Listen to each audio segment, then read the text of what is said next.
আসসালামু আলাইকুম everyone, hello again.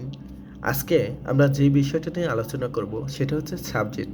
আমরা ইংলিশে কথা বলার ক্ষেত্রে কয় ধরনের সাবজেক্ট ইউজ করি এটা নিয়ে কথা বলবো।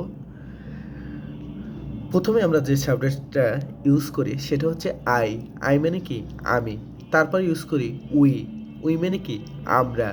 তারপর আমরা ইউজ করি ইউ। ইউ মানে তুমি। তারপর আমরা ইউজ করি কি? ইউ। ইউ মানে তোমরা বা আপনারা। তারপর আমরা ইউজ করি দেই। দেই মানে তারা। তারপর আমরা ইউজ করি হি।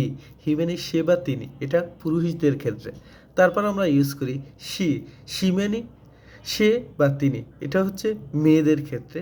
তারপর আমরা ইউজ করি ইট। ইট মানে ইহা।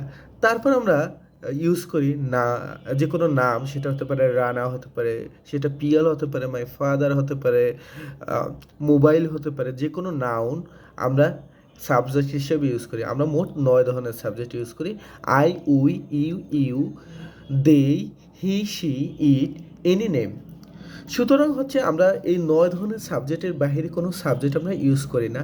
সুতরাং আমরা যদি এই সাবজেক্টগুলো যদি জানা থাকে তাহলে যেকোনো সেন্টেন্স আমরা ইজিলি তৈরি করতে পারি।